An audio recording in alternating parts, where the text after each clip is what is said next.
Je passe tout de suite la parole pour faire la transition avec le sujet suivant. Et comme le disait Stéphane, à la fin, on parle un peu d'organisation. En tout cas, on parle surtout de la façon dont on conçoit notre action politique. Et donc, je passe tout de suite la parole à Marie-Pierre Bresson, qui est élue à Lille, qui a eu des fonctions à EELV dans un passé encore récent.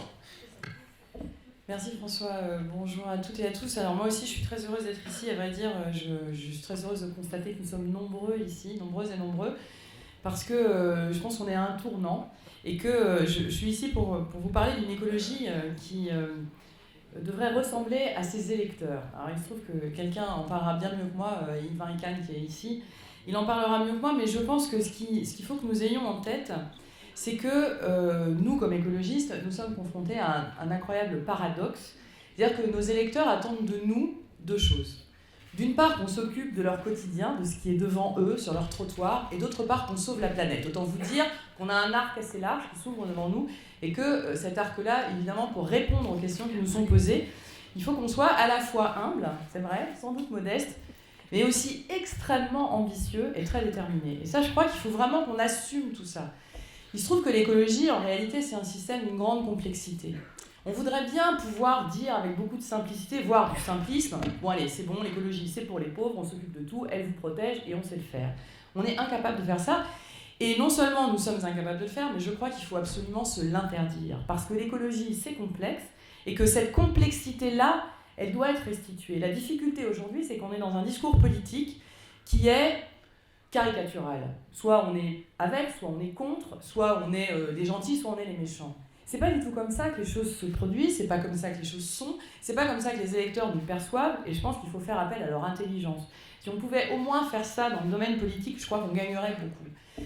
Cette difficulté que nous avons, et en même temps ce défi qui doit être relevé, de faire appel à l'intelligence des électeurs, évidemment, nous, ceux qui nous intéressent sont nos électeurs écolos.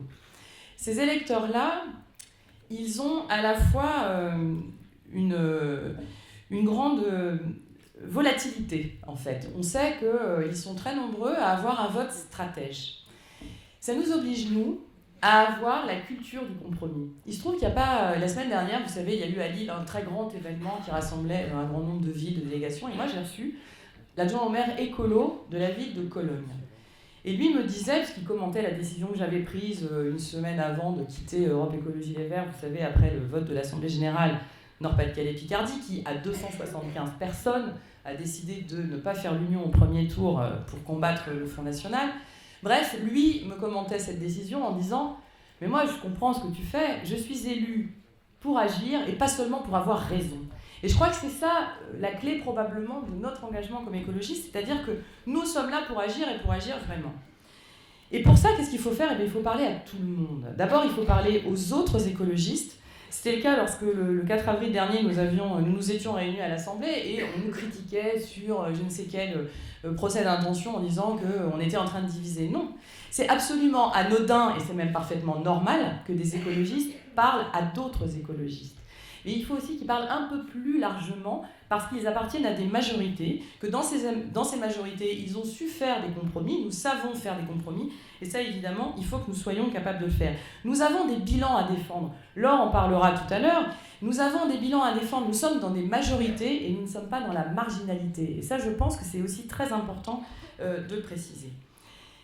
Pour faire tout ça, il faut inventer probablement un parti politique ou des partis politiques qui aient des formes souples, des formes qui s'adaptent aux impulsions des gens et en même temps qui soient capables de travailler sur le long terme. C'est très difficile, il faut inventer quelque chose qui ressemble probablement à l'arborescence des réseaux sociaux, c'est-à-dire qu'on est capable d'agir immédiatement et en même temps on est capable de tenir un long fil. Je pense que Sadika en parlera tout à l'heure et il faut trouver je pense qu'on ne l'a pas encore, très franchement, on n'a pas encore la clé. Et peut-être Christophe aussi reviendra là-dessus, c'est-à-dire cette articulation nécessaire entre un parti qui structure et un réseau qui permet de mailler un territoire, des responsabilités, etc. Tout ça pour dire que je crois qu'il est absolument fondamental et tout à fait important de considérer qu'il faut se décider à faire de la politique correctement. Pendant très longtemps, à Europe Écologie Les Verts, on se plaisait à dire « faisons de la politique autrement ». Je crois qu'il faut commencer par en faire correctement. Merci. Merci beaucoup Marie-Pierre. Je crois que nous sommes nombreux à souscrire à ce mot d'ordre. Je passe donc tout de suite la parole à Yves Marican, que tu as cité et qui est un expert en études de l'opinion dans un nouvel institut de sondage qui s'appelle ELAB. Et je vais lui demander d'être très synthétique et pour en parler très très longuement en nous présentant les résultats à quelques questions que nous lui avons demandé de poser aux Français. Merci, bonjour à toutes et à tous. Donc, je vais essayer effectivement de relever le défi, de vous parler de la relation des Français à l'écologie en 4 minutes, sachant qu'on pourrait y passer quelques heures, 3 minutes. Donc je vais essayer d'aller à l'essentiel, et ce par quoi je voudrais commencer, c'est de rappeler quelque chose qui n'apparaît pas forcément comme très évident compte tenu du paysage politique aujourd'hui, mais que l'écologie en soi dispose aujourd'hui d'un capital immatériel très important auprès des Français. Et ce capital immatériel, on le voit à travers toute une série d'indicateurs, et notamment le fait que lorsque l'on demande aux Français si pour eux l'écologie ça évoque quelque chose de positif ou de négatif, on en a 8 sur 10 qui nous répondent que pour eux ça évoque quelque chose de positif.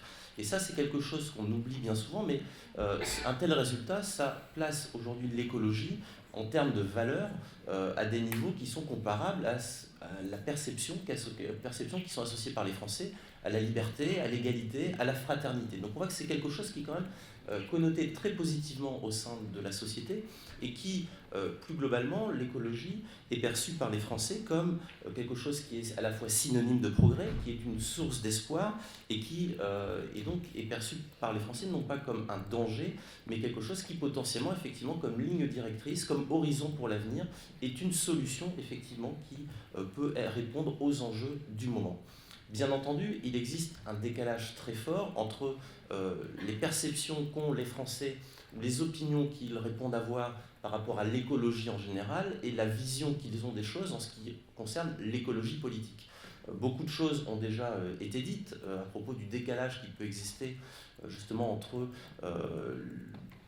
les aspirations écologistes, la façon dont elles sont défendues et la façon dont les Français les perçoivent elles-mêmes, et on en retrouve les résultats très régulièrement à l'occasion des scrutins électoraux, où on voit bien qu'après les performances de 2009 et de 2010, effectivement, le mouvement écologiste ou les mouvements écologistes ont enregistré toute une série de revers avec une perte de capital politique en termes de socle électoral assez prononcée pour arriver aujourd'hui dans une situation où lorsque l'on demande aux Français quel est le parti politique dont ils se sentent le plus proches, si on prend la principale formation écologiste aujourd'hui que l'on mesure dans nos sondages, qui est donc Europe Écologie Les Verts, on en arrive à des 3-4% des personnes interrogées qui déclarent être proches d'Europe Écologie Les Verts, lorsqu'en 2009-2010, au plus haut, lorsque la formation écologiste était au plus haut dans les urnes, on frôlait, voire dépassait de temps en temps les 10%, pour vous montrer quand même d'où on vient et où on est justement dans la relation politique qu'ont les Français avec les écologistes. Ceci étant dit, partant de ce constat, on a cherché à travers 3 questions qui vont vous être présentées ici, de vous montrer justement quelles sont les attentes des Français par rapport au mouvement écologiste, en tout cas la vision qu'ils en ont, et ce premier résultat qui vous montre que pour une large majorité de Français, 83%, l'écologie en politique doit plutôt chercher à participer aux responsabilités pour peser concrètement sur les décisions. Bien entendu, un score de 83% au global de notre échantillon, ça veut dire qu'on le retrouve toutes familles politiques confondues, toutes catégories sociales. Et pour la petite histoire, lorsqu'on regarde quand même en fonction des différentes familles politiques, notamment au sein de la gauche, c'est auprès des sympathisants écologistes que la réponse chercher à participer aux responsabilités est la plus forte, à hauteur de 96%. Lorsqu'on les interroge sur la relation entre écologie et entreprise, là aussi la même chose, peut donner le sentiment d'enfoncer une porte ouverte, mais c'est toujours bien quand même de le rappeler, c'est que du point de vue des Français, écologie et entreprise sont compatibles, comme de leur point de vue, croissance économique et écologie sont quelque chose de tout à fait compatible. Et de cette situation-là, et compte tenu de ce qu'il leur est à donner à voir aujourd'hui sur le plan politique en matière d'écologie, bien entendu, les attentes en termes de transformation sont extrêmement fortes, tant pour les attentes à l'égard du mouvement écologiste sont extrêmement fortes, tant pour les attentes personnelles que l'on peut avoir à l'égard de l'écologie.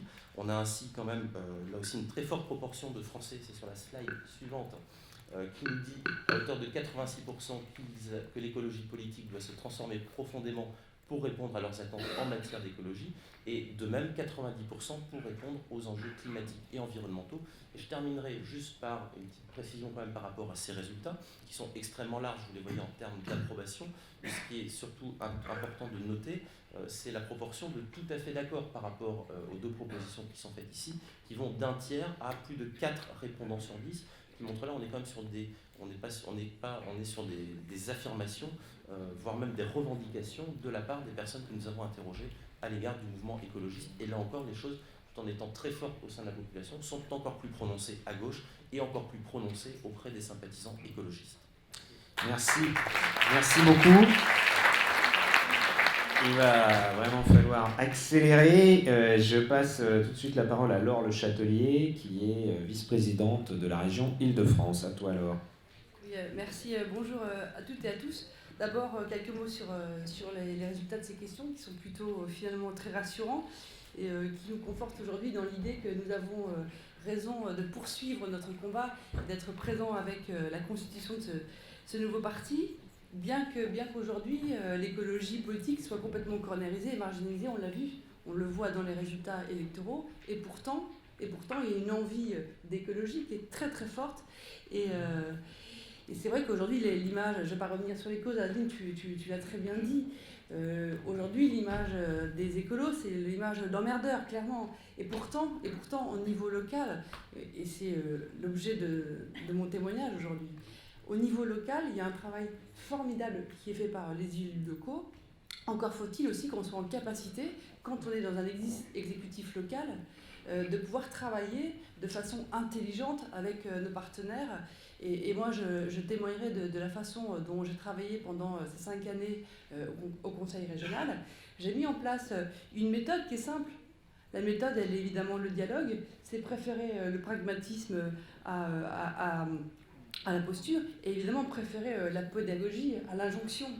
Et pourtant, sur des sujets pas toujours faciles, pas évidents, sur lesquels les socialistes étaient extrêmement éloignés, je pense à la question de la santé environnementale, c'était pas gagné. Déjà, le terme santé environnementale, pour eux, c'était totalement impossible de le mettre dans une grande politique à partir du moment où environnemental, c'est copyright vert. Donc normalement, c'est interdit.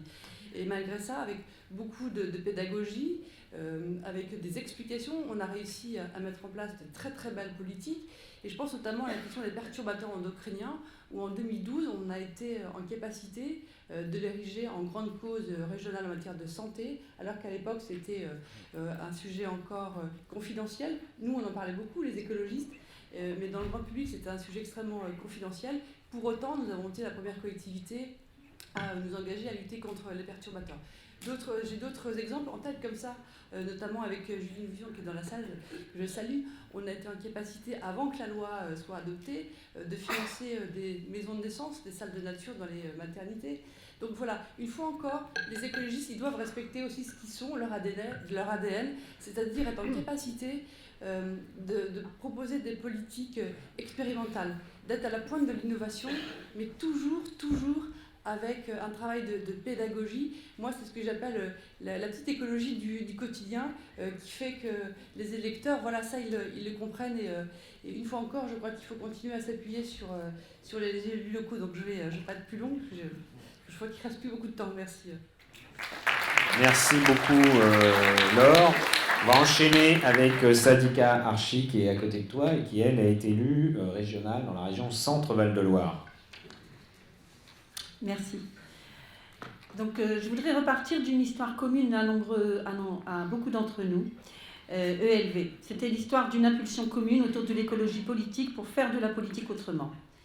Et pendant un temps, nous l'avons prouvé dans les faits. On a ouvert les portes et les fenêtres et on a fait vivre la belle phrase de Nicole Bendit: l'important, ce n'est pas d'où vous venez, l'important, c'est ce que vous voulez faire avec nous. Il nous faut comprendre ce qui s'est passé et comprendre ce que nous devons réinventer pour réussir cette fois-ci.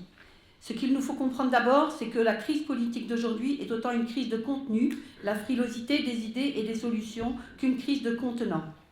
Gagner dans le monde d'aujourd'hui, ce n'est plus convaincre, c'est attendre que les autres se fourvoient dans l'exercice du pouvoir.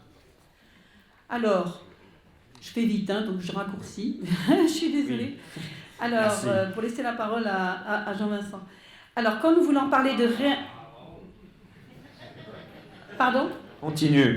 D'accord. Alors, quand nous voulons parler de réinventer la politique, ce n'est pas simplement pour le beau geste par confort moral, c'est parce qu'il y a urgence démocratique. Ce qu'il faut réinventer, c'est une capacité de mobiliser l'ensemble des hommes et des femmes de bonne volonté dans le combat pour la transition écologique. Il nous faut retrouver une capacité à entraîner ces héros du quotidien qui nous entourent et dont nous faisons aussi partie. Il faut créer un espace d'action et de débat avec les acteurs de notre société, du responsable du club de foot à la chef d'entreprise, du syndicaliste à l'enseignante, du senior au jeune en apprentissage, parler avec toute la société, comme le disait Aline Archimbaud. Il faut recréer une forme d'éducation populaire pour donner à celui qui veut s'investir les outils et les données qui lui permettent d'affiner sa conviction et de partager dans une compréhension réciproque, comme le disait Stéphane Gatignon. Cette magie de la volonté, cet amalgame des énergies, nous ne le créerons pas dans un cadre d'un schéma traditionnel. Nous devons sortir du schéma de l'élite éclairée qui prend sa carte et qui va décider pour tout le monde.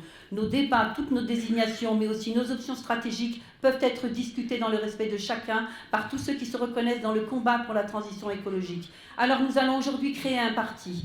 Il sera en perpétuelle innovation pour associer au nom de l'intérêt commun tous ceux qui veulent y contribuer pour un jour, une année, une vie, selon leurs envies et leur disponibilité. Chacun doit pouvoir aller et venir et ne pas être soumis à une course à l'échalote des réunions en cascade. Je ne parle pas des milliers de mails. S'investir sur un sujet et prendre du champ.